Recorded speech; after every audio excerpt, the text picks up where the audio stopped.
into reality. And one such leader is Dr. Ankit Saxena. I now invite Professor Vipul to welcome the guest for the session. Good morning, one and all. It's my immense pleasure to introduce the guest of the day, Dr. Ankit Saxena. Dr. Ankit Saxena is currently working as an associate professor at Institute of Business Management, GLA University, Mathura, Uttar Pradesh. Sir is a director medalist from Dayal Education Institute, Dayal Agra. He qualified NET JRF in December 2005. His academic interests are business paradigm of taxation, financial management, wealth management, and financial derivatives. Sir has published a number of research papers and contemporary business case studies in UK case centers. He has also imparted consultancy to corporate entities in developing strategies for business processes.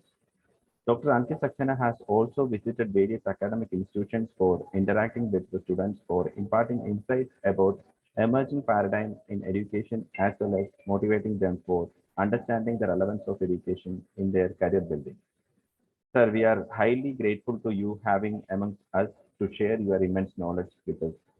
Over to you, sir.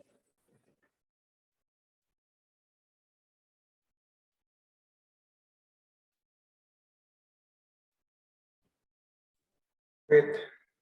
Should I start? Yes, sir. Okay. Thank you so much, Vipul sir, for the kind introduction, and thank you, Aarti ma'am, for making me part of this wonderful FDP. This is a very, very contemporary and I'll say the ever relevant topic, because nowadays when you're talking about technological intervention, they have increased. And in my inaugural session also, I tried and we had a very good discussion on how do we go for the integration of the technology for pedagogical improvements. And today's session is basically I'll just share my presentation that I've prepared for this PPT and just share with you. So today's topic is more about one very, very difficult aspect of teaching, I'll say, and that is all about creating congruence between teacher and student, and that's something very easy to preach and be very idealistic and positive about it, but there might be certain big challenges coming our ways in that particular domain. So I'll just brief you what I've planned for the session, and definitely I'll be very happy to pick up your queries as and when you wish to ask them. So just give me a minute to set this up. Thank you. So in this particular session, we will discuss about this particular congruence that is like a healthy, cordial relationship between a teacher and a student, which is the core of teaching, I guess. And everyone, of us who is, by now an established teacher, or these scholars who will be aiming for becoming a successful teacher. So nowadays, things are changing very rapidly. And what I've done, I've just taken the references of some of the theories, and then in the last few slides, I've just added up my own experience. So little bit 18, 19 years of experience that I have in so what I've learned in last 2 decades that I'll be trying to share with you. And obviously, if you wish to have discussion on any point, we can have that discussion.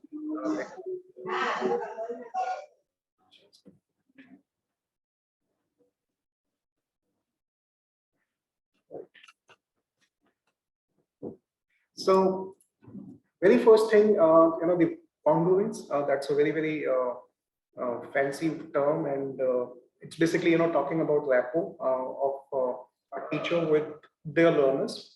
We normally actually there are no more students. What I believe in the recent times, the development that I've seen in the last 6-7 years to be precise, the education industry has become very, very dynamic, and this is going in a very different shape, because this is more of like a service industry, what I believe now.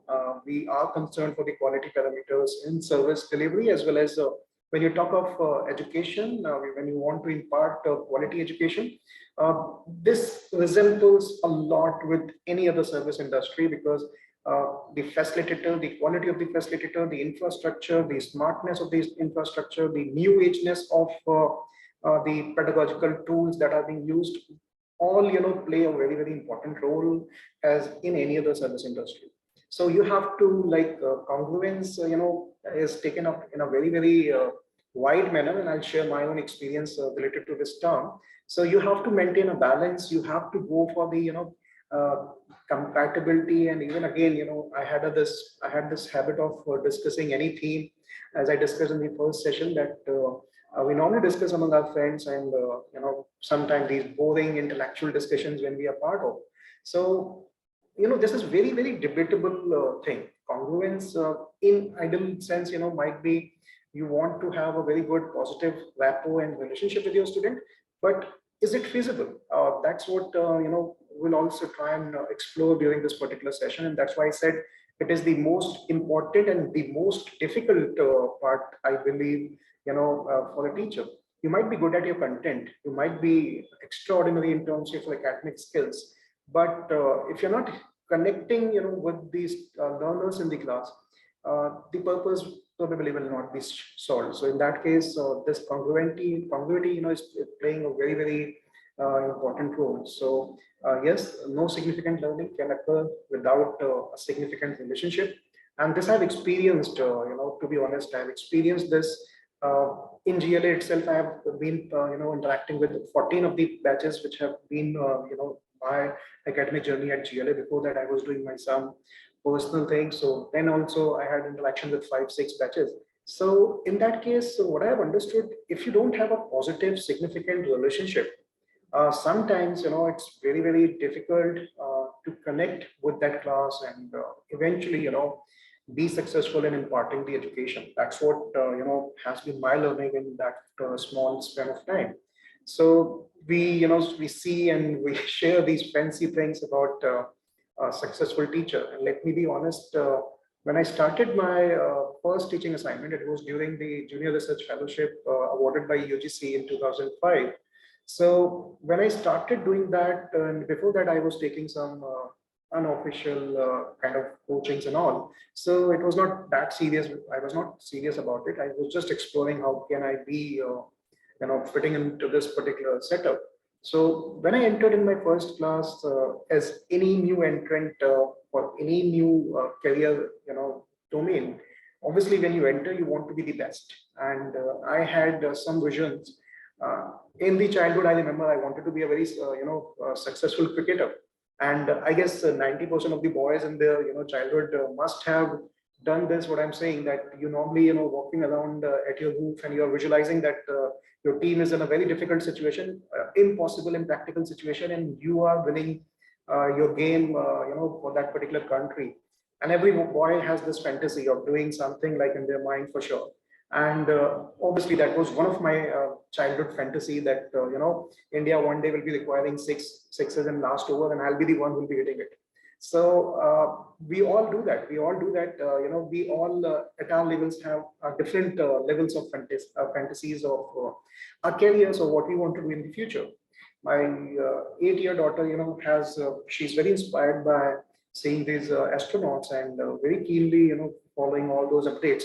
Just 8 years, and whenever we get chance, we try and give her that exposure. Okay, you should visualize and see how these things are, and why should I cut down any dream that a child is having? So she was telling that she was seeing a dream that she was flying, flying in the space, and obviously that these things tickle you like anything.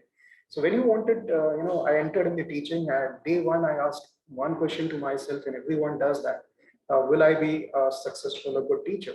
And there are various rules like that. I'm not naming any one of them. So yes, you have to be like acting in the best interest of your students. You have to be prepared, without any doubt, and you need to be very, very particular about keeping learning, because I believe technologically or pedagogically or content-wise or topic-wise, if you're not updated, you can't actually survive now in this teaching fraternity for sure. So, and you have to have lot many positive attributes, which eventually, as a personality, it's very difficult. Let me be honest. When we say that we must have a congruent relationship with the student, we should have a cordial relationship. And one fine day you might not be feeling well. even if you are the gentlest soul on the earth, you have all right not to feel well on one fine day.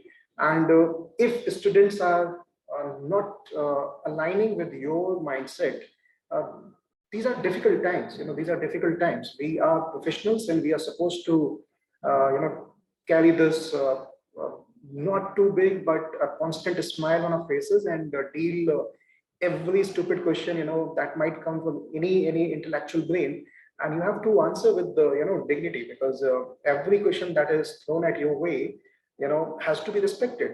You cannot simply deny that, okay, this is a stupid question, I won't answer that. So even if it is, you have to sort of connect it with some logical context, and then probably make him understand that while answering it, in fact, we try and make him realize that, okay, this would have been the better question. If you would have asked this way, this would have made more sense, and this should have been a learning. So these are like different things. Now, the very first thing that I believe we should understand, that congruence in any situation will come from because we are dealing in learnings. So if we are actually understanding what the basic learning theories are there, and if we understand the conditioning theory, that's a very popular one that all of us must have read by somewhere, that is classical conditioning theory. Though the contextualization of image should not be taken to the teaching, but what happens here, that obviously all of you must have seen this particular thing, that there are some unconditional stimulus. Obviously, when you see a food, you get salivation in your mouth, and if you ring a bell, probably the dog is not getting any kind of stimulus, because it's a neutral stimulus. And unfortunately, why I'm connecting this thing here, and then we'll add technology to this. So why I'm connecting here, that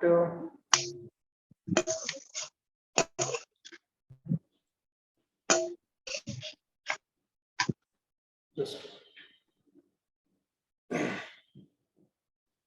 okay. So sometime, the classroom teaching, I'm telling you this from my understanding, and we go for the feedbacks in some other courses, classes. What we have got to know, that it was very surprising for them. Classroom teaching has become a neutral stimulus.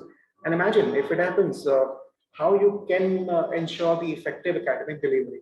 So if he's like, he'll be coming, he'll be teaching, but we are not going to learn anything. We are he's not a good teacher, he's not a good academician, or whatever. The topic is not relevant to us. Nowadays, the students have, over fantasized their methods and I'd say vision of learning.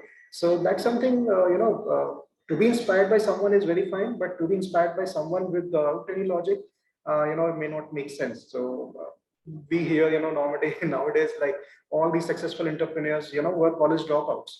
One of these students came up with that notion, and he said that, so I have read that 8 biographies I read, and all of them were college dropouts. So obviously he's suffering from the confirmation bias, because he has prepared a hypothesis in his mind that education is not, a successful ingredient for this, success. So he's looking after the stories where people with lesser academic intellect were also getting success. So I said, it's fine, and I'm not denying that fact. I cannot deny that fact. Whatever names you are going to tell me, I know. And yes, most of them might be the college dropouts, but can you try to develop a list where, students have taken, their studies very seriously, and they achieved huge, success in the industry? There are a lot of examples like that. So they were good academicians, they were good in academics, and their academic knowledge, their understanding of the topics have made them what they are today. So can you make a list of that? And when I gave him this assignment, you have to come up with 10 people who were having highest qualifications, and they were equally successful in their domain. So he got that probably that answer. But sometimes it's very important to understand what is actually working as the unconditional stimulus and what is working as the neutral stimulus. Obviously, if it is a neutral stimulus, then we go for the conditioning, and we try and connect both of them together. This bell, I'm trying to refer as the technology here, because the FDP session, FDP theme is based on that use of technological points for improving the classroom efficiency. So sometimes technology is there, and we think, as a teacher also, we think that how is it going to help our students? It is a very, very important aspect, and it should not be, it cannot be, and let me tell you, it will not be for sure, ignorable, for long in the academics. We cannot say that, whatever advancements or technological things are coming in our, system, will not be updating ourselves and will not be using them for, integrating that particular thing with the learning.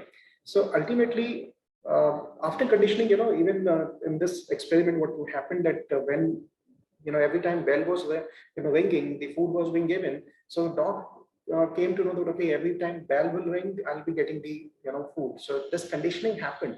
And we need to understand the importance of conditioning, because at times it's very important that if something is acting as a neutral stimulus, we need to connect it with some unconditioned stimulus, and then that conditioning should come up in the picture. And then after conditioning, that neutral stimulus might be becoming a conditioned stimulus, and that might give you a conditioned response. So even in the classroom teaching, I normally try and follow this theory very precisely. If students are not understanding relevance of some important aspect, I have to integrate that particular aspect somehow with my, I have something unconditioned stimulus in my hand, that's my knowledge. So I definitely club it with that, and try and make sure that, this is going to be important. I normally teach finance, so I normally open up Excel. I rarely, deliver anything on PPT in my class. So all the theoretical concepts which are there, so I normally prefer not to have much of the theory, some images, illustrations, and then try and deliver that. And most of the time when I open up my Excel, now that conditioning has been done, that sir is going to, give us some kind of practical assignment, and that they have to solve, on their system. So that's a stimulus now, that okay, Excel is open, now we'll be doing something practical, and that is going to, be from some practical data to be taken from some website, and then we'll be running on, all these models that we study in that thing. So that conditioning has been done. Now moving on with this theory, there's another theory. So there's another theory, that's what we call operant conditional theory, and we must have read it somewhere. So sometimes these operands are the points. So and I had one example in my mind when my teacher was teaching it, and he was a very strict teacher. And what he used to do, he was, I don't know how it's possible, and I cannot do that in today's time, but I'm telling you this when it was around 2001 and 2, and he used to bring a stick, and he never, he never attempted to pick it up. He used to keep it on his bench, and he used to come with a very rude face, and we were like, oh my God, what he is bringing in the class. And it was like very apparent that if we do something silly, or if we do some mischievous acts, probably he might use it, because he was that aggressive in his body language as well at times. So we had a very fearful time, let me say honestly. And for that half an hour or 50 minutes, we used to be like, don't take anything inside you, don't say anything, and just be what you are, just be there what you are. Obviously in this process, we used to probably compromise on our learning, that we realized later on when we discussed today. And in fact, one fine day the professor was kind enough to ask us that what is going wrong in that class, because none of us did well in his exam. So we all had to say and admitted that the way he is treating us, we are so frightened that we are not able to learn. And this was happening with everyone. So that subject was very complicated, and we were not able to adjust to it. So that operant was giving us the conditioning, because though we didn't try, but we knew that if we do something, it might come as a punisher to us. So if you want to promote some kind of behavior according to this theory, you have to go for the reinforcement. So you can go with the positive reinforcement. You can even try the negative reinforcement. Obviously, if you want to add to what students have done, so you should go for the positive reinforcement. So if someone, I normally do that, and everyone, I guess, as a good teacher, we normally do that. In that case, Just a minute. I just need a 1 second.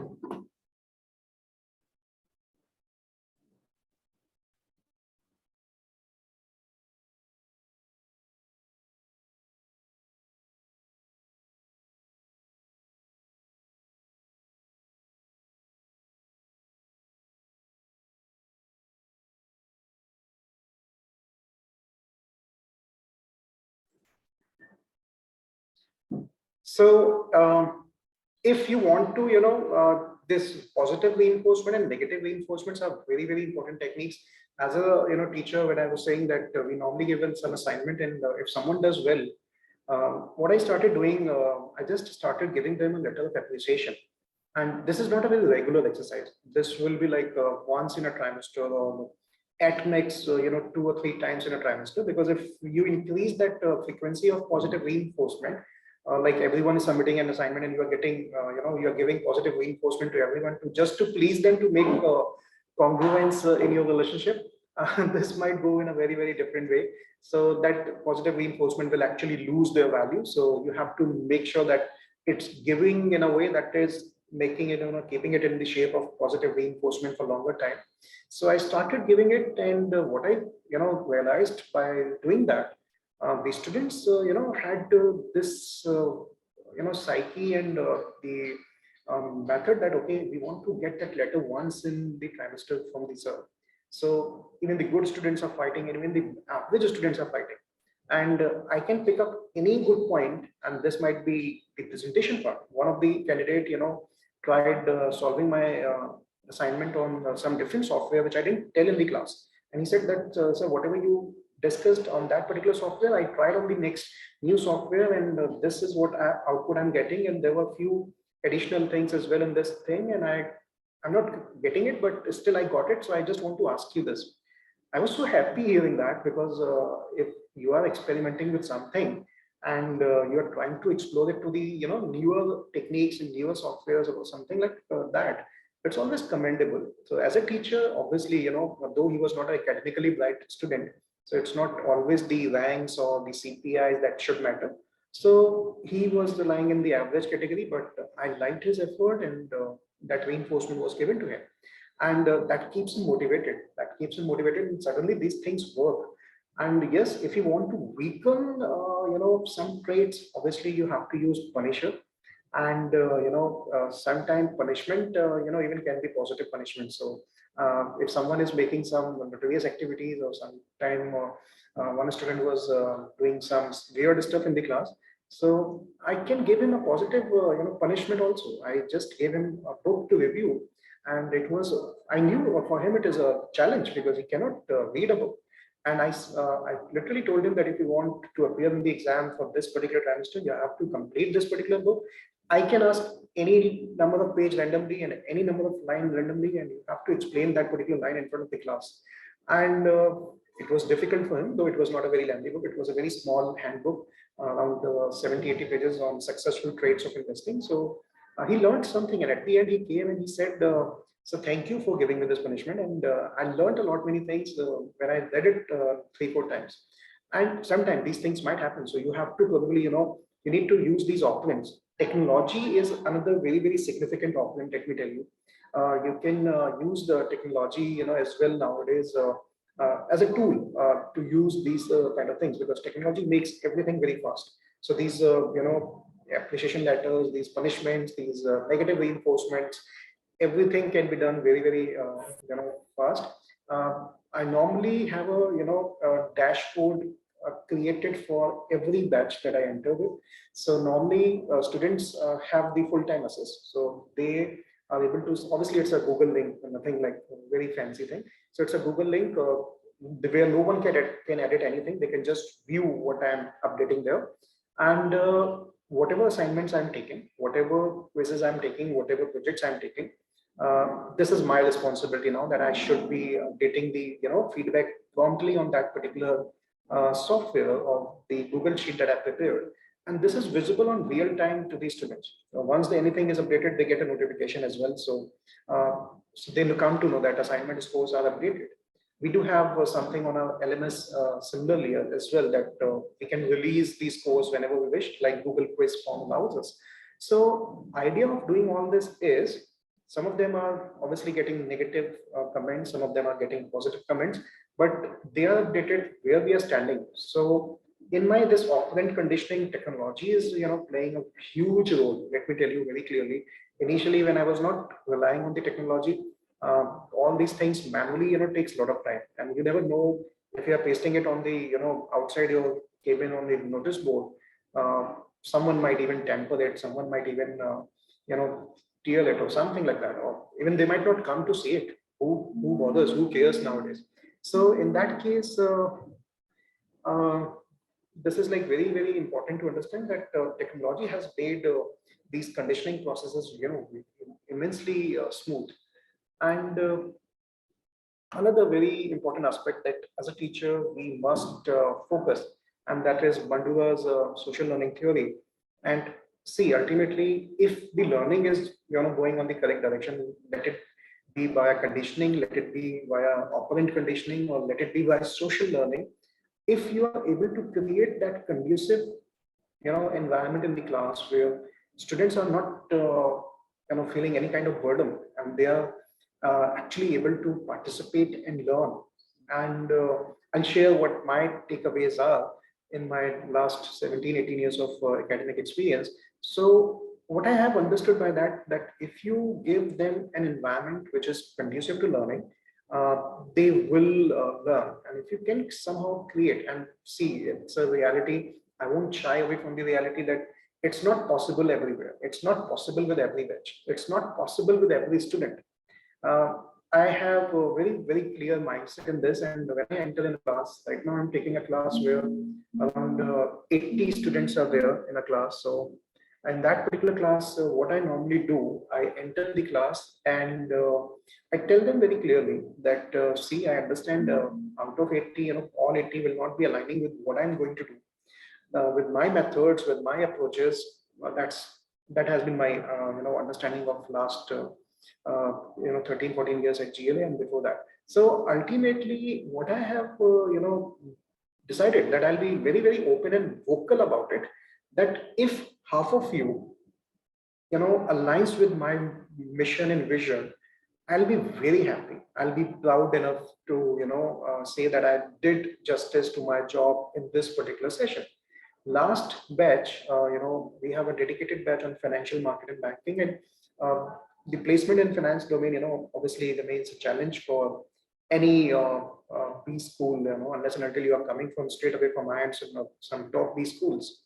And fortunately, fortunately, I'm not taking any credit because everything was done by them only. And this social learning, we applied there. I made their smaller groups. I made them, follow each other on LinkedIn. Then we had a broad, we identified the people who we want to follow for the recruitment drives and all other things. So at the end, what happened that we were able to achieve, 70% very good placement. Students are working in S&P, students are working in, Kristu, students are working in EY, students are working in some other, financial analytics company. And at the beginning, we had the problem statement how to crack, core domain jobs. Though it's not my responsibility, to be honest, because we have a dedicated TNP team here. So that way, they take care of all those things. And as a teacher, I have no pressure or burden, or my API does not, count it in my thing. So it's not mandatory for me. But as a teacher, if I'm dealing with someone who is at the verge of completing their PG, and they are about to go in a, job sector, I don't have that much context. Yes, over the years, our students are working on some good places, so few I can refer there. That's what teachers normally get in their capital, implied vision, implied hidden capital. So that way, that's something that we normally are able to. But yes, let's not be, stick to every blind man. I don't believe in that theory. You should train them to, be self-independent. And by making these small groups, let me tell you and share with you that they were able to, they were very attentive. They were retaining the things. They were reproducing the things. And when they were getting success, the motivation was coming in. And this is like Bandura's, 4 elements of social learning theory. Beyond that, after conditioning, operant conditioning, and social learning, there's another theory that is all about cognitive learning, where that monkey and cage example you must have read somewhere. That monkey was, in a cage, and there was some bananas lying far away from the cage, and there were some sticks. So he was trying to reach to the banana by his hand, and he was not able to. And he just stopped for a while. He looked at the environment, and he saw around that okay, there were sticks available. He picked up one stick. He tried to reach to the banana with that stick. He was not able to. He again took a pause, and he saw there was another stick. Another environmental scanning was done, and he somehow connected these two sticks, fixed two sticks together, which was in lengthier sticks now, and then he was able to drag the banana to the cage. So this is cognitive learning, where no one is guiding you. This is like you are able to apply, what's there in the environment near around you, and you're trying to replicate, to get to that particular output that you want to achieve. So these are all very important aspect in a class. All these learnings, are very, very important. So as a teacher, we must try and make sure that if needed, we should go for the conditional conditioning, we should go for the operant conditioning, we should try and develop that social learning. And maybe if we are able to develop that cognitive learning, I think it's an achievement. It's very close to what you want to be as a teacher. One thing here that is also very, very interesting and important that I just normally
Participants, there is some technical problem, I think. Ankit sir will be joining again. Just wait for some.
Participants, the speaker will be joining shortly. He has some technical glitches, so he was moving out of the. He's joining again. Just wait for a few minutes.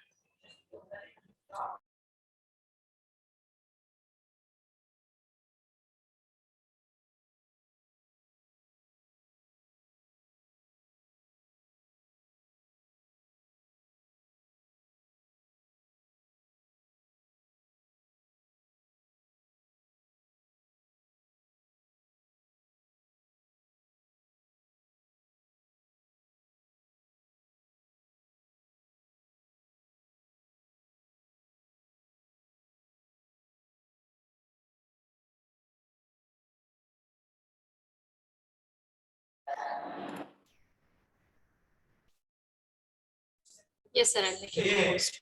Yes, extremely sorry for this hiccup.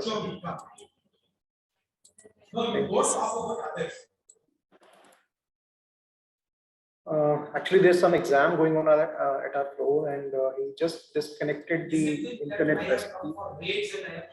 And, sorry for that hiccup. Thank you. So I believe before I disconnected, I was talking about that this ZPD, that is zone of proximal development. So the important thing here to understand is, within the mindset of any person over here, there is a core competency that is already there, and that's what we call he can do it on his own, and that's what is shown here, that as a what can I learn on my own. So there are a lot many students who have this very wide self-learning zone. I was good at it.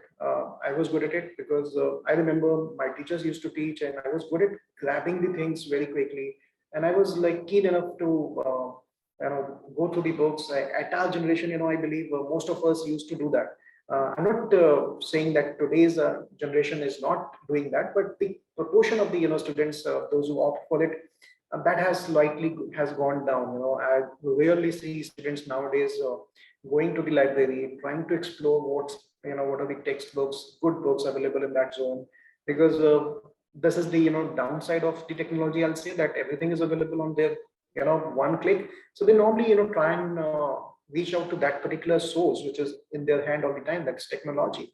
And this downside of technology is definitely what it is doing. It is shrinking this core learning zone of any candidate. That's a very, very negative impact. So we normally see that my kids, if they ask anything, and they might ask you anything, just to make you sure that sometimes self-realization might not be a good teacher, so your kids become the better one. So when my daughter come and ask me that, Papa, what's like this and that, and some weird and difficult science question which I'm not good at, so I normally have to say that let me check it on Google. And she has been conditioned now that Google knows better than Papa. So now she has started, obviously every kid has a tab and mobile nowadays. So she said, I wanted to ask you this, but I thought you'll not be able to answer. So I've just asked from the Google. So okay, Google, and then she got the answer. So that's a way of discounting, academic talent at the personal fronts. So in this case, the second layer is, however, that remain one important thing. So what is happening nowadays? The self-learning that you can do without any guided assistance as well is being compromised. Another important thing here is about what can be done with the help of guidance, and that's what we call zone of proximal development. So what I can learn with the help, this is what I'm referring as ZPD. So in ZPD, this is zone of proximal development, where knowledgeable others, teachers, and technology and tools, can actually work, and we can expand it to like any level. We have learned, at university from so many professors. We interact with so many people and learned so many trades. And let me tell you, these online FDPs and workshops and webinars, made me a good, scholar, I'll say, because I was trying to grab some good things from some resource person. Every person, for sure has one or two or three or four or maybe more than that, good attributes. So I was, I believed for the longer period of time that I used to speak too fast. Still, it is like I'm still trying to moderate my pace, but still I believe at times I go a bit fast in my pitch. And when I saw and people on the webinars and other things, I realized there's a calmness, there's a composure, there's something that they bring an aura to the audience, and these are all learnings. So sometimes knowledgeable others can contribute to yours this ZPD like anything, and technology and tools are playing a very, very important role over here. So this is called scaffolding. So that is this is the guided assistance. I'm telling you that okay, you can do this, but I'll be telling you how to do it. I'll not be doing it for you. So nowadays, students, one of my scholar came to me one fine day and she asked her, sir, can you help in my analysis? Manika, yes, I'll be doing. Yes, this is what this is what I'm being paid for, and it's my responsibility. And she took it, very in some weird way, and she was like, "It's my responsibility." So then she just said, "Sir, please do it." And I was like, "You asked for the guidance, and now you are asking me to do it, and that's not at all actually going to be happening." So obviously, you will be doing your analysis, you will be defending your thesis, you will be getting credits in your career on that thesis. Yes, if anywhere you're stuck, if you're not understanding any concept, if you're not able to apply any tool, definitely you can come to me, and if I know, definitely I'll share. If I don't know, which might happen in 10% of chance cases, very likely nowadays so many new methods, new tools are coming, so it's not possible for anyone to be knowing everything. I said, okay, then I'll read and then I'll tell you. This is what a mentor can do. This is the scaffolding that I can do. I cannot do it on your behalf, because you have taken that word responsibility in a very negative way. That then you need to understand, what I'm trying to make you understand here is that in this particular concept, there's a self-learning zone which might be different in different students, and there might be a ZPD which might be again varying for different student. And a teacher is challenged. He has to be cordial, he has to be good imparter of the education, he has to go and take sessions of 60 70 class students in a class, 40 minimum, depending on the college and administrative policies. So in that case, suddenly you're interacting with 70 students, and everyone is having different zone of self-learning, different sized zone of self-learning. Then everyone is having different size of zone of proximal development. And then there's something that, even if you try, even if with the guidance, they can't do. That it is in your learning framework, but students will never be able to learn that because it is beyond their reach. So as a good teacher, we cannot technically play with the third layer and the first layer, because this is not where teacher's role is not much evident, because you cannot do, if someone is not able to understand anything, you cannot do actually much with that. Yes, you can try some different pedagogy, you can try some re-explanation, simpler explanation, some sometime it happens, I am sitting in right now in Hindi speaking area, so sometimes the students, those who are coming, they're not fluent in English. And to be honest, it's not my mother language too, but ultimately we have to develop something like to be globally connected. And then suddenly one fine day, a very gentle boy stood up and said that, whatever you said he said in his own language, so I'm just translating it in English for everyone's receptiveness. So he said, sir, whatever you said in the last 1 hour, I was not able to understand anything, because the language that you're speaking is not my language. And I was wondering what he's doing in a B school, and you can't say that bluntly there, because that might affect your congruence.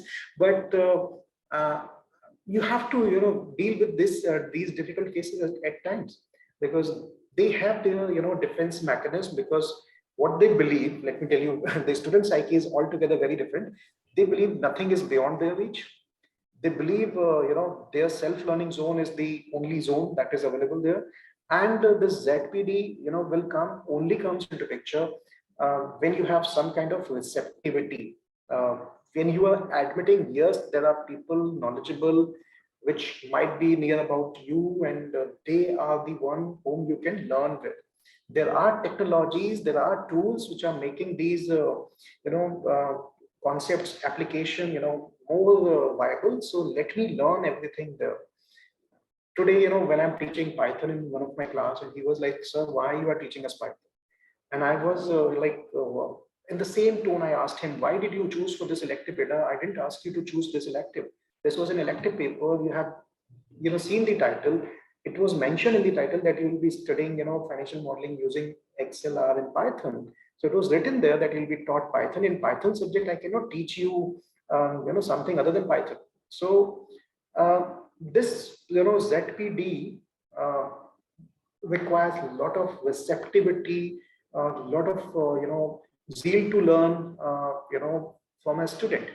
So we normally, there was a story that I came across one fine day. So one, uh, ancient time guru was residing at one of the peak of a mountain. The scholars used to, climb the mountain to meet him, and he used to meet for a very short while in a very fixed slot, and he used to have very small interaction, and he used to pick his peoples from that particular interaction only.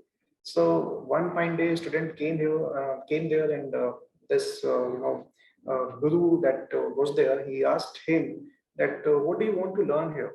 So he was like, I know everything, and I'm just here to improve myself. So that confidence, that body language that he was showing off was very, very authoritative, and it was like, yeah, I know everything, and I'm just here to see what do you know. And these kind of students will have very small ZPD, and the guided assistance will not work here. So he denied to keep him in his lot of peoples, and he denied to coach him. So that's something we need to understand. The students have a different way of looking at it. But as an educator, I normally try and make sure that somehow, if I can improve their zone of proximal development using technology, using some knowledgeable others, we keep on inviting industry people. What is the relevance? Because they are the knowledgeable people. They know what's happening in the industry. And that gives me a good idea that, okay, if they are doing this in their industry, let me do that in my class so that my students are more industry ready. That's something, as a teacher, is my responsibility. So if I know that they are doing this thing like that, so let me tell the same exact way, so that when the students will be appearing in the interview, they'll be knowing it exactly what is being expected from them. Unless and otherwise, you can continue with your traditional way of delivery, and you won't believe, but I can show you right now. In fact, I have a subjects folder. Whatever subjects I teach, when I prepare a folder, and you'll find in a folder that there is 2011 PPT, then there were 2013-14 PPT, then there were 2017-18 PPT. So every 2-3 years down the line, I normally discard my old PPT itself, and try and bring some freshness in those PPTs. So that that itself keeps you going, because otherwise, if the same PPT that I prepared in 2009, if I'm using it today, I have not grown, and if I am not growing, how can I expect my learning to be better? So that has to be very, very carefully dealt with. I hope this makes sense to you. Last thing here, in these theories part, I won't continue with this part after the slide. So the scaffolding, the theory of guided assistance given by Bakotsky is basically, they say that you have to ensure that you need to set the context. You need to, building the field. You have to go in the class and try and set the context first.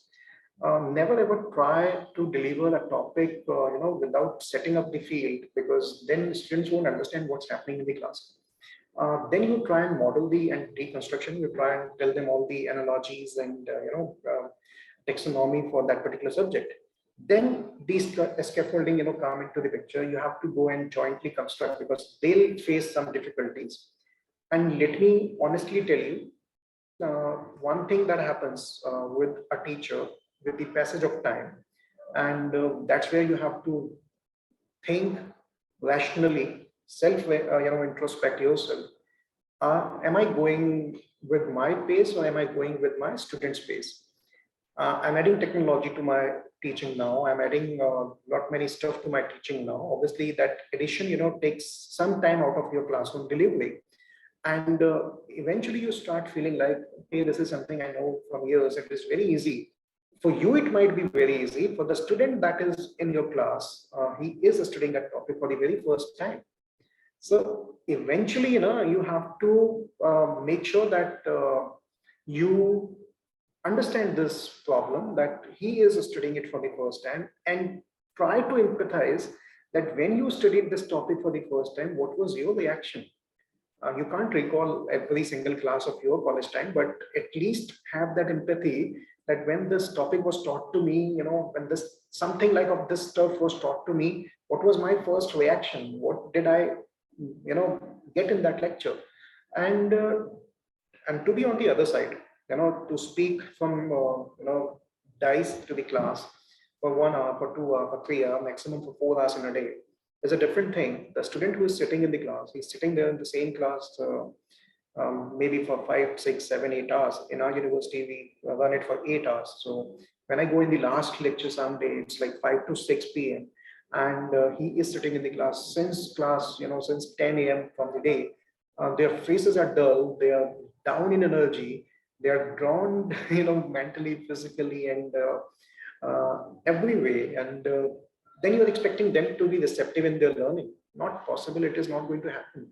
So in the last lecture, normally you have to devise your teaching pedagogy. You have to, use some innovative methods to deliver the content, because if you can't do that, if you're just going and, narrating what you did in the first session of the same subject, it won't work. Let me say honestly, it won't work. It doesn't work, because it's not like completing the syllabus only. If you're just focusing on completing the syllabus, that is a different part. But as a teacher, the learning should not be, compromised ever. So that's something should be done. And then finally, let them practice. And that independent construction is very, very important. If you do not, be hold their hand, if you continue holding their hand for long, they won't learn ever, because every time they had a problem, and if you're telling them, okay, this is how it will be done, it's a duty of teacher at the third stage, but the fourth stage should also be achieved. So independent construction of the concept, when you're using some technology, in your teaching, and you taught the technology, you taught the new method, you delivered everything like that, and they were not able to solve a single small problem in that language or technology or software. What fun is there? Like, what fun is there to teach them? Because they probably not clear with the context, they are not able to model or deconstruct it, or they are seeking you when the construction comes into picture. So that construction, obviously in the first part will be joined, and then they should be given that liberty that please try and do it. And till they are not able to, your job is not over. So we all have to continue doing that. It's a very, very difficult thing. What I believe, I wondered that, I said this in the first session as well, that I wondered my teachers were living a very peaceful life. And to be honest, we do have our personal lives. We do have very, very, difficult times as well, because we are all are human beings. We all will have some highs and lows in our lives, and lows hit you very badly. Obviously, they do. And when you're going in class, and you might not be in the zone at all to teach.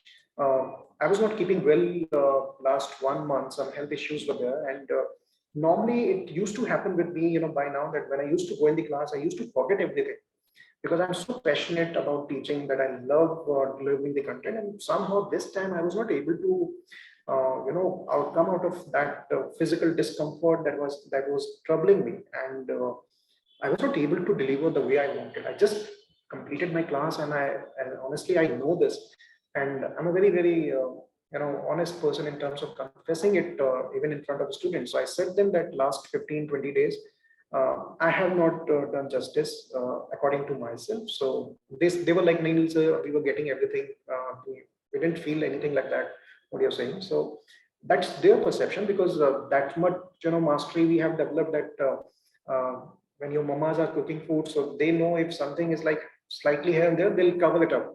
So that much cover up we all do, but from the core of your heart, you know that you did some cover up there. So that is again very, very difficult challenge for any teacher in any context here. Now, in the last segment, in the last 15 minutes, what I try to cover here, that is one topic is mentorship, and then my learnings in that zone of making congruence coming into the picture. So mentorship and coaching are two different things, and what I believe we all should try and think from the perspective of a mentor. Teacher's role is more, focusing towards the mentorship, because in mentorship, you normally, you just guide them. You don't evaluate their performance. Yes, we'll take the exams at the end. That's the system, academic system, and they'll be awarded grades on their performance. But during my classroom teaching, my focus will be on the mentoring. And people take this term very, in varied way. in our university also, in some nearby connections that I have, I came across that people started, believing mentoring and counseling for their personal problems as well. We can do that. I'm not denying that thing, but there has to be a, clear-cut line that, this problem is beyond my mentoring, skills. So he cannot come and ask me anything, stupid thing that's actually going on in his life, his or her life. So I'm not meant to deal with that. Yes, there are some, behavioral issues. There are some practical issues. There are some career related, dilemmas which are there, and he's not sure about his skill mapping. He's not sure about his competency mapping. He's not sure about, which specialization he should opt, what he should do. That's where, that mentoring makes sense. There has to be a very, very clear-cut line where you have to say, this is not something that I'm supposed to discuss with you, because at times being congruent doesn't mean being friendly. I cannot be friend to my student. The respect, should always be maintained, and that respect is in our hand. How do we actually do that? So before going for the mentoring, there are 5 C's of the mentorship. That way, the first is competence. The mentor has to be competent to understand what's required. The character, confidence, try and build a connection, and then compassion. Understanding what's happening there should be taken very positively there. So these are 5 C's, and one more thing just here. The process of mentoring, goes with these 5 steps. In our university, there's a concept of mentor-mentee program. Every university nowadays is following that. So what we normally do is, I'm assigned 15 mentees under my mentorship. So definitely, yes, technology has made these, connections very easy. So you can ask one of the students of your menteeship who's a good interactive kid. So they normally create WhatsApp group and they join you there, and the interaction has become very fast. So this mentoring process, with the ease of technology, has become very fast.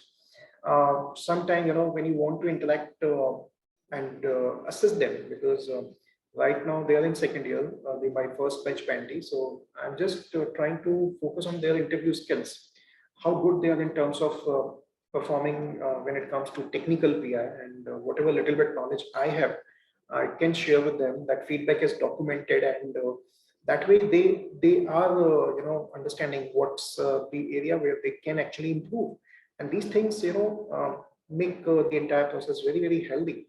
So they respect me for that purpose. Okay, I'm taking some time out of my obviously busy schedule, and they do understand that is my duty to let them understand that I'm doing this, and this particular 1 hour that I'm giving to you is a precious hour, so please utilize it. It should not be taken for granted.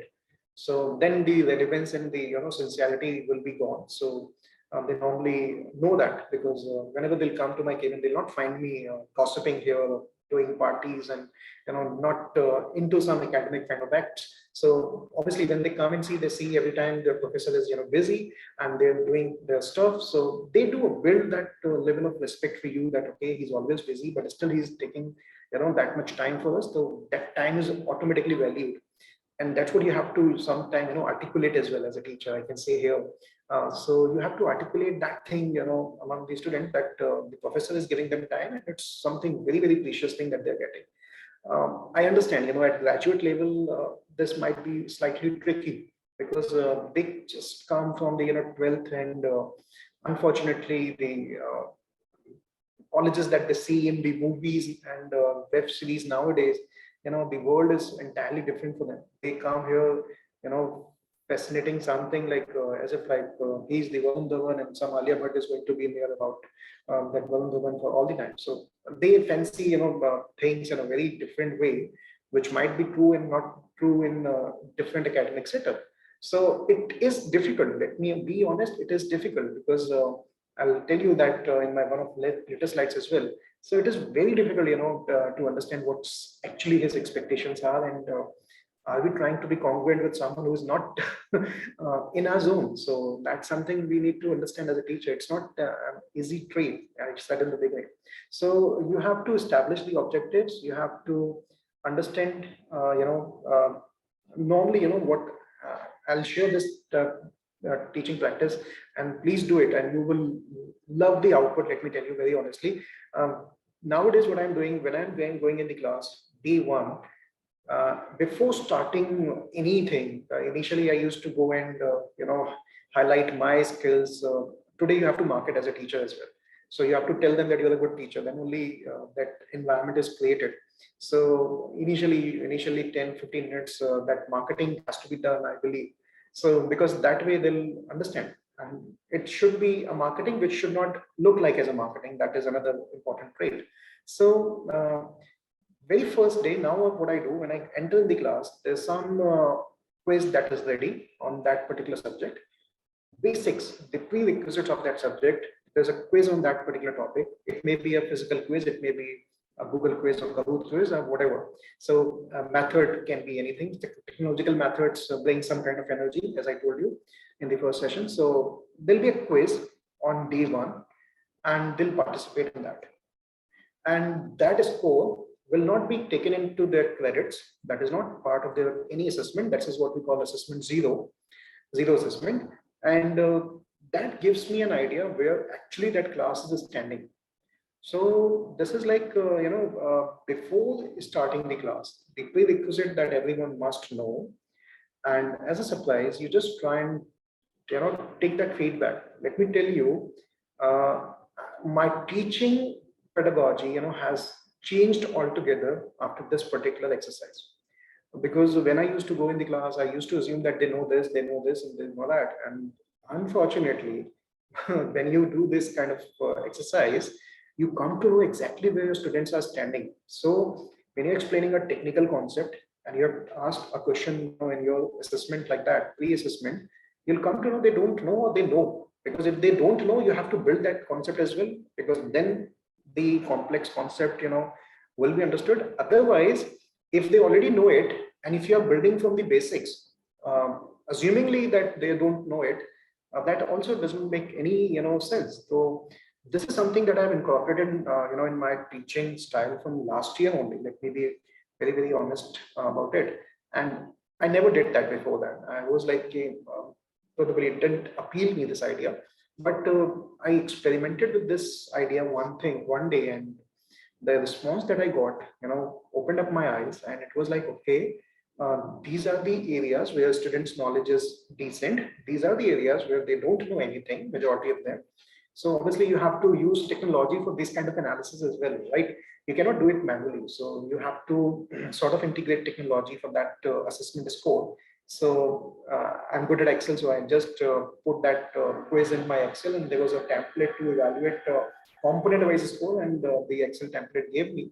Once you develop it, it works forever, because every time when you will go in and enter in the class of that subject, that template and that quiz will help you. So this is telling me, okay, how do I pitch a subject accordingly? And let me tell you, one thing about congruence is very important. Relationships, they need some kind of care, they need some kind of attention. And this I'm saying for any relationship. Let it be my relation with my father, with my mother, with my wife, with my kids, with my sister, brother, whosoever I'm talking about. The relationships nowadays, all of you will agree, they need individual care and attention. One more thing that is needed now, which was probably not needed, I guess, few years back, is you have to exhibit that also. Okay, your exhibition of the, this love and affection is also very, very important, very, very pertinent. Everyone, there was Karwa Chauth last week, and everyone was posting pic with their wives, and the wives were posting the pics with their husband. And it was like, if you don't do it, probably you don't love your wife. So luckily, my wife is sensible enough to understand that I don't post my personal life on social platforms. So you won't find much of pics of us on our social media platforms. My life is my life. I should not be socializing it too much beyond what I want to do. So what we were discussing about it, and it's like there was a rat race. There's a rat race. So if you are doing something in the class, you have done it. So there's no harm in telling them why you have done it, and let them, get this idea that you have done it for the purpose to understand that you are lacking in which domain, and in that domain you will be developing your concepts from the beginning. And when you do that, please reinforce it that you are doing it, so that the students will understand, okay, teacher is using some pedagogical, things into that thing, and you are using technology for that purpose. So that sheet that I was talking about, the pre-assessment scores are not displayed there. I don't disclose those scores over there because this was a surprise assessment and didn't mean any credit evaluation. They are shared individually to everyone. And later on, whatever assignments will be there, every time you can come, this is a public notice board, whatever you have done, you can see where you're standing right now. So it's a very, very concrete feedback that is being given continuously. We have to identify the goals later on, after, building this rapport, you have to understand what are their goals, what they're looking for, and then follow up with their support. So this is something very, very important and essential. And let me tell you very honestly, if you are good at technology, if you are good at Excel, if you are good at social media, things, and if you are good at a lot many other advancement of technologies, these things become easier to do. I was trying to do this all in 2009. I was not able to because I was not that much affluent with the technology. This is my honest, understanding. Now today, because I am, trying to be at par. Sometime I boast it off in my class as well that any one of you can come and compete with me in any of the software. Let it be Excel, let it be anything, let it be making PPT or whatever. You come with me and you make a better PPT than mine. You come with me, you do the calculations faster than me. This is just not to show off what I know, but just to give them a kind of reinforcement. One of the tests I gave for NISM, and I got 90% marks in that, and I just shared that score sheet with them. I said, in the next month, you'll be appearing for this exam. Anyone who beats this score or comes near to this score will get a very surprise gift. And I was happy to see that one of the students, got very close to that, and he got 88. And he was like, sir, I was able to reach near to you, and so happy on his face. So these things sometimes, might motivate them in a different way. So such kind of interventions obviously help you. So following up with the support is also very much needed. Now, what my learnings are, last 5 minutes, I'll just quickly pass on that. Academic discipline. Ultimately, it starts with you. The congruence, will eventually develop. But if you're not honest, if you're not disciplined, if you're not, justifying what you are supposed to do, students are not going to respect you. And that respect, I believe, is the very first part of the congruence or cordial relationships, in our things. So if I'm delivering my lecture on time, if I'm, it's not about being strict, let me tell you. I have never ever studied in my class by now till date. It has never been needed. I have been blessed with the classes that I've got. Size didn't matter, but the day I did smile, I was neutral in my emotion. This class was, evidently getting it that, he's not liking it. And in few seconds, the things were normal. So that, high standard of work ethics, punctuality, your dressing sense, your communication skills, are very, very important. They observe everything. Let me tell you, nowadays the students are observing everything. So even nowadays they are also observing the brand that you are wearing, and sometimes this becomes very, very complicated as well. So ultimately, the academic discipline, you have to be good at, because that will get you to the some kind of respect. However, there's one thing that is very, very important, that ideal span of learning should not be compromised. And this is from the perspective of the administrators. This is just a cartoon on that there might be a day, the kind of strength that is increasing, that they might have double benches, something like that, like we saw in Mumbai buses, to save space and other optimize, resources. So if this is a setup, you are talking about congruence, not going to happen. This cannot happen. So individual attention, is not possible when the classroom sizes are very huge.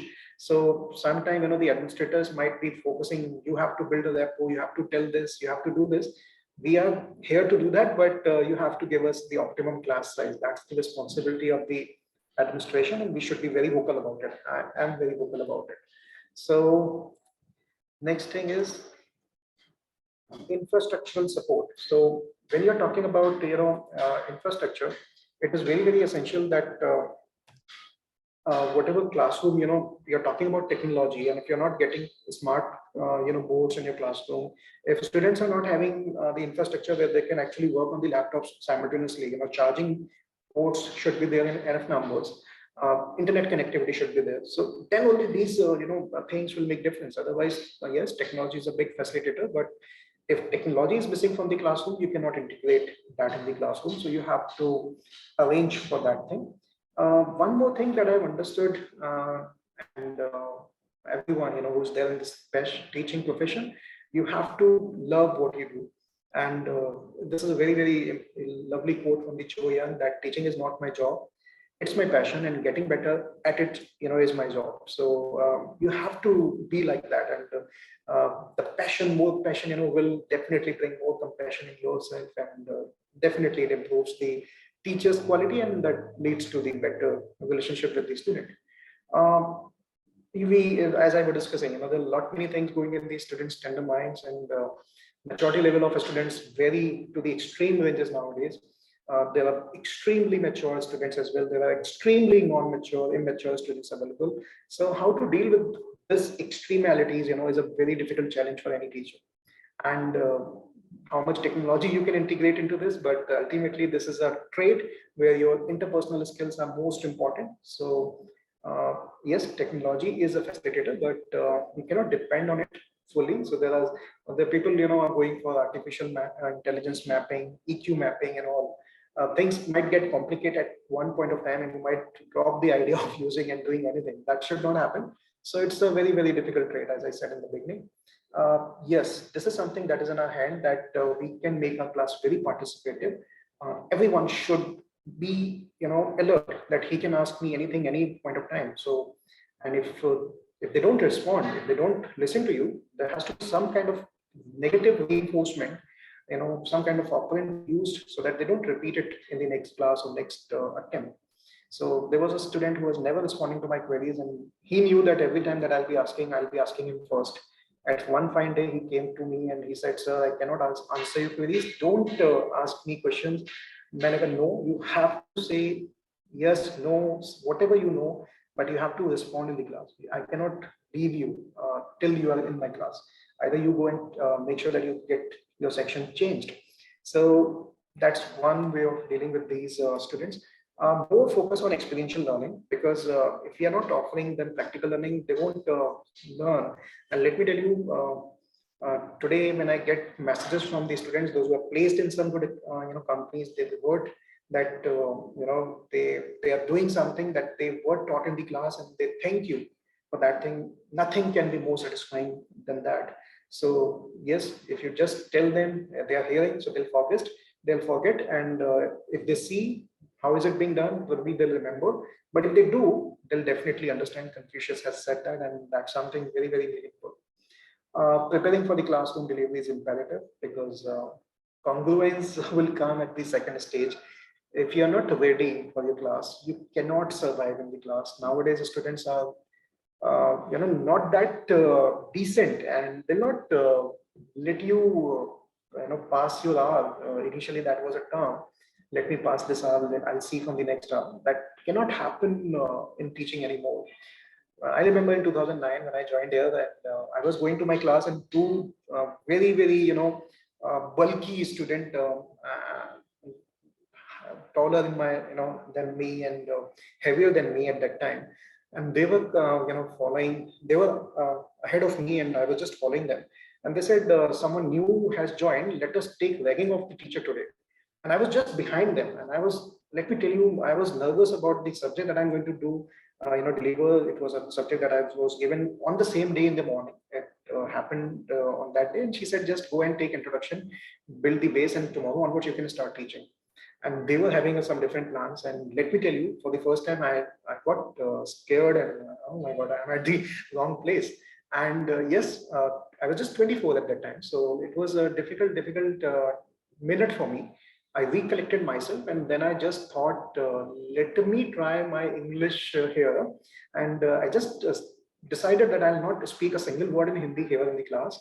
So let me play, with something that I can play with. And this happened and this worked well. And they were like, oh, someone is there who's fluently speaking in English. They were happy. The last thing is, Right. Who's participating in the trial? Yeah. just a minute. Anya ma'am, can you just mute yourself? I'm doing that. Right. So next thing is, you should maintain your respect. As I said, congruence doesn't mean that you have to be friendly with them. Your respect is very, very important. So that something is also integral part of the congruence. You should visualize your class, how is it going to be, and that power of visualization as a teacher is very, very important. Dealing with this, Gen Z that we talked is very difficult. Millennials have different traits. So nowadays, in 5-10 years, generation is changing, I believe. The students that were there in 2009 were different. 15 were different, 20 were different, 22 is altogether different. So in short span, I feel that I have seen a 3-4 generation transformation. So that is the dynamic pace, and you have to sort of deal with it, because if you are from Gen X or some previous range, so that might be difficult, to deal with Gen Z and millennials accordingly. And one thing that we should always try as a teacher, if feedback is very important, but if you're praising, try to praise them in public. If you have some negative feedback, you can give that in private. And in fact, in this negative feedback, we can use this positively sandwich. Start with a compliment, tell them the negative things in the between, and end it with some positive note as well. So he'll be, if you start scolding on the day, step one, he will probably disconnect from the conversation. So the purpose of that scolding will also not serve the purpose. So the core of the communication should be kept in between, and initial and end part can be taken this way. And just to say this, congruence may be difficult at times. We are dealing with the human minds. Black box is there, and what's in that black box is there, it's very, very difficult to understand. So sometimes patience might be the key. And what I believe, this is something which might not fit to every teacher, but this is like, if you have been naughty, what I'll say, if you have been notorious in your classes, you will know how to deal with them. So academic brilliance is one thing, but knowing what the students can do, and knowing how they can do it, and taking precautions with that purpose, makes you a better teacher. One new faculty member has recently joined here, and she was facing some, these difficulties. And I remember I taught her, and I said, you were also a student. Think from the student's perspective, what things you used to do, your friends used to do, and somehow you should try and get into that shoe and understand what they are doing and why they are doing, and then try and think if you would have been the student, how you would have been calm, what teachers could have done to motivate you not to do it. So that might be the only solution. So sometimes these kind of challenges are always there. So preaching about congruence is the easiest thing, but developing it might be a difficult thing. I got 2 times best faculty award, and later on it was given to someone else. And every time, like, they publish the ranking, who's getting the maximum positive feedback. So what can come to you as a compliment, that he might be a loose teacher because he's very friendly with the student. That's why students are giving him the positive ranking. This might come to you. So congruence has varied meaning for different people. Those who don't get award, they definitely don't like someone else getting it, and they might find a weird excuse to blame you and put you down. So congruence at workplace, is also very, very difficult trait. So I think that's it for the session. If you have any queries, if you want to discuss something, I'm open for that discussion. Over to you, Afina. Thank you, sir, for your insight on establishing teacher-student congruence. Now the forum is open for questions. If anyone wishes to please ask.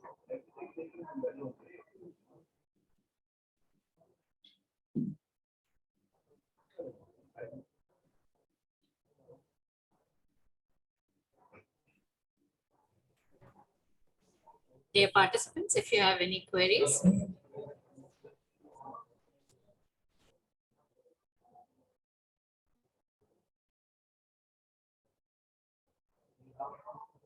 So no query is a very good sign of a very good session because I think everything was very, very clear to everyone. So One query is there, sir. okay, one is there. What are the dominant traits of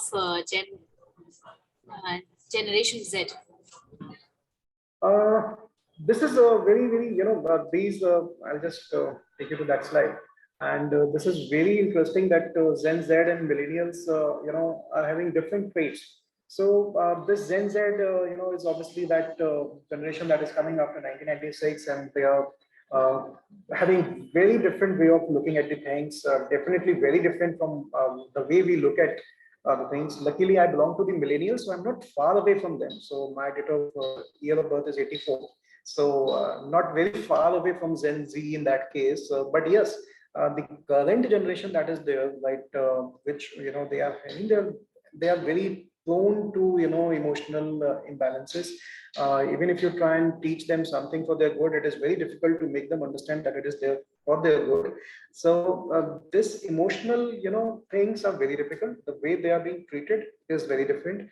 The nuclear families are there, and that dual learning couples concept is there. So these kids are getting mature at very early ages, and that maturity at times also brings a lot of behavioral issues in their behavior. So for them, kids, I'm not saying they are distorted every time. The Gen Z kids are not distorted ones. They might be very rational and logical and mature ones, because only 5-year kid nowadays is living in the house alone after coming from the school because mama and papa are on the job, and he knows how to tackle with a maid or whatever things they are doing at their stuff. I can't imagine this for myself.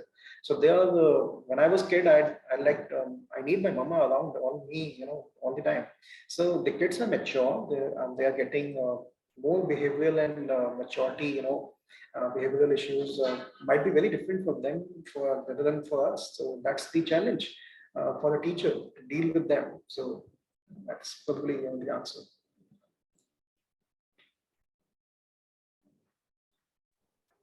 Thank you, sir. I now request Professor Tanja to propose the vote. On behalf of Department of Commerce, I take this opportunity to propose vote of thanks to our esteemed Chief Guest, Dr. Ankit Saxena, for a wonderful session on establishing teacher-student confidence. Sir, we are honored and grateful to have you here. Thank you for your time, sir. It's my pleasure to thank our beloved Principal, Reverend Dr. Augustine George, for the constant support to the department. I also take this opportunity to thank Professor Vijay Kumar R, Head Department of Commerce, for the guidance and support to conduct this program. Our sincere gratitude to the faculty coordinators, Dr. R.P. Singh, Dr. Mathura, Dr. Nagdeepa, Dr. Chandrakantan, and Dr. Raja Kamal for the successful conduct of FDP. I also thank Professor Lydia for supporting to conduct this program. Thank you, dear participants and faculty members, for your active participation. With this, we come to the end of this session. Thank you, Ankit, sir. Thank you, ma'am. Thank you.